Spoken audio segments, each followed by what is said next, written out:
Assalamualaikum warahmatullahi wabarakatuh. Halo anak-anak ustazah, bagaimana kabarnya hari ini? Semoga kalian semua selalu dalam keadaan sehat walafiat ya. Amin amin ya robbal alamin. Alhamdulillah hari ini kembali lagi dengan Ustazah Devi pada pembelajaran tematik. Hari ini kita akan belajar tema 7, subtema 2, pembelajaran 3 dan 4. Agar pembelajaran hari ini berjalan dengan lancar dan anak-anak ustazah diberikan kemudahan untuk memahami materi yang ustazah sampaikan, marilah kita mulai dengan mengucapkan basmalah.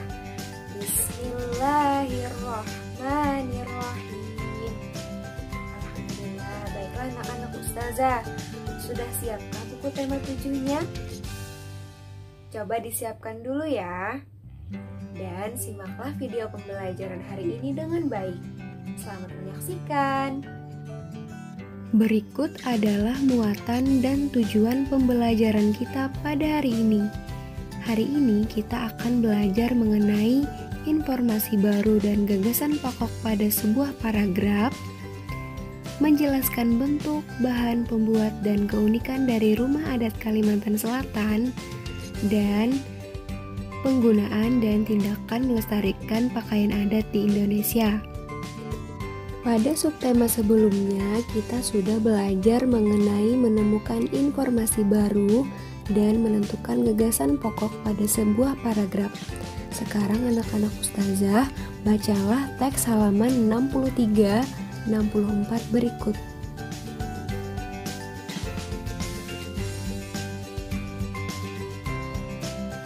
Informasi baru apa yang kalian dapatkan setelah membaca teks tersebut? Perlu diingat kembali ya, informasi adalah sekumpulan fakta yang menggambarkan sebuah peristiwa atau suatu kejadian. Informasi bermanfaat agar kita mengetahui atau memahami suatu hal. Kemudian, cara memperoleh informasi penting dari teks. Yang pertama, membaca judul teks. Yang kedua, membaca teks dengan cermat untuk mengetahui isi teks. Dan yang ketiga, membuat pertanyaan untuk setiap paragraf sehingga memudahkan memperoleh informasi dari teks. Sekarang coba anak-anak ustazah perhatikan kembali paragraf pertama pada teks rumah adat suku Manggarai. Dari paragraf pertama teks tersebut, kita dapat membuat pertanyaan terkait informasi baru yang kita dapatkan. Di mana suku bangsa Manggarai tinggal? Ya, betul. Suku bangsa Manggarai tinggal di Kabupaten Manggarai, Flores Barat, Nusa Tenggara Timur.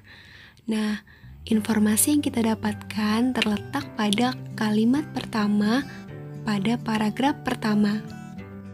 Kemudian pertanyaan kedua, apa yang terdapat di wilayah Kabupaten Manggarai? Ya, betul. Di sana terdapat sebuah kampung adat yang bernama Wairebo. Bagaimana anak-anak ustazah? Mudah bukan? Sekarang cobalah berlatih sendiri menemukan informasi baru pada paragraf berikutnya. Masih ingatkah kalian cara menentukan gagasan pokok pada suatu paragraf? Untuk menentukan gagasan pokok suatu paragraf, kalian harus membaca dengan teliti keseluruhan paragraf. Dan perlu kalian ingat, gagasan pokok pada sebuah paragraf bisa terletak di awal paragraf, akhir paragraf, dan bisa juga terletak di awal dan akhir paragraf. Anak-anak ustazah, bacalah teks halaman 74-75 berikut.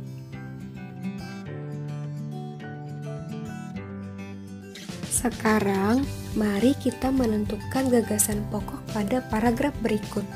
Kira-kira, apa gagasan pokok pada paragraf pertama? Ya, betul. Setiap daerah mempunyai pakaian adat. Gagasan pokoknya terletak pada kalimat pertama. Mengapa kalimat berikutnya bukan gagasan pokok? karena kalimat berikutnya merupakan isi dari kalimat pertama. Tadi kita sudah belajar mengenai rumah adat suku Manggarai dan pakaian adat wanita Minangkabau. Dari hal tersebut, kita dapat mengetahui bahwa Indonesia memiliki suku bangsa yang beragam. Keragaman suku bangsa juga berpengaruh terhadap bentuk rumah adat. Rumah adat umumnya dibangun menyesuaikan kondisi bentang alam wilayah setempat. Setiap daerah memiliki keunikan rumah adat masing-masing. Di daerah kita Kalimantan Selatan juga memiliki rumah adat suku Banjar yang populer. Namanya Rumah Banjar Bubungan Tinggi. Dinamakan sebagai Bubungan Tinggi dikarenakan memiliki bagian atap pelana yang tinggi dan juga berbentuk lancip. Bentuk segitiga yang lancip ke atas ini memiliki sudut sekitar 45 derajat. Rumah jenis ini merupakan jenis rumah bernilai paling tinggi di antara jenis-jenis rumah khas Banjar lainnya. Karena merupakan jenis rumah yang dipergunakan sebagai kediaman raja dalam suatu pusat sentral kediaman. Oleh karena itulah, rumah Bubungan Tinggi ini menjadi ikon dan maskot dari rumah tradisional Banjar, karena rumah inilah yang paling terkenal di antara jenis lainnya. Ternyata rumah adat Kalimantan Selatan memiliki keunikan tersendiri ya. Selain rumah adat, pakaian adat termasuk salah satu kekayaan budaya bangsa Indonesia. Penduduk daerah biasanya mengenakan pakaian adat dalam peringatan peristiwa atau acara tertentu. Contohnya dikenakan saat acara pernikahan atau tradisi adat daerah setempat. Seperti yang kita lihat, sudah jarang masyarakat Indonesia mengenakan pakaian adat. Bahkan pakaian adat di Indonesia terancam punah. Ada beberapa hal yang bisa kita lakukan agar pakaian adat dapat kita lestarikan. Adapun beberapa contoh tindakan untuk melestarikan pakaian adat. Yang pertama, mengabadikan foto atau gambar pakaian adat. Memakainya dalam kehidupan sehari-hari tetapi dengan modifikasi agar nyaman dipakai, serta memakai pakaian adat dalam perayaan Hari Kemerdekaan. Jadi anak-anak ustazah, tadi kita sudah belajar menemukan informasi baru pada sebuah teks, yaitu dengan membaca teks secara keseluruhan terlebih dahulu dan membuat pertanyaan terkait dengan teks yang telah kita baca. Kemudian pada sebuah paragraf, gagasan pokok bisa terletak di awal paragraf, di akhir paragraf, atau di awal dan akhir paragraf. Selain itu, tadi kita juga sudah belajar mengenai keunikan rumah adat dan pakaian adat. Setiap daerah memiliki keunikan rumah adat dan pakaian adatnya masing-masing. Pakaian adat yang terancam punah bisa kita lestarikan dengan cara memakainya saat acara tertentu, misalnya saat acara pernikahan dan saat acara memperingati kemerdekaan. Agar anak-anak ustazah lebih memahami pembelajaran hari ini, silakan anak-anak ustazah kerjakan latihan berikut.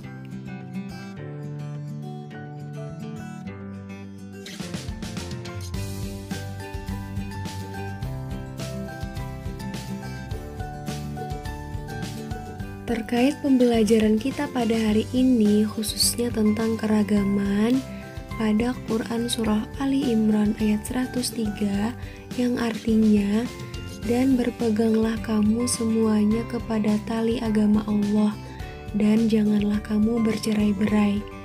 Jadi anak-anak ustazah, kita harus bersatu walaupun terdapat keragaman dalam lingkungan kita. Baiklah anak-anak ustazah, itulah tadi pembelajaran kita pada hari ini. Semoga anak-anak ustazah bisa memahaminya ya. Dan jangan lupa latihan yang ustazah berikan dikumpulkan tepat waktu kepada wali kelasnya masing-masing. Untuk menutup pembelajaran kita hari ini, mari kita mengucapkan hamdalah. Alhamdulillahi Rabbil Alamin. Alhamdulillah. Demikian dari Ustazah. Salah hilaf dan kurangnya Ustazah mohon maaf. Ustazah akhiri. Wassalamualaikum warahmatullahi wabarakatuh.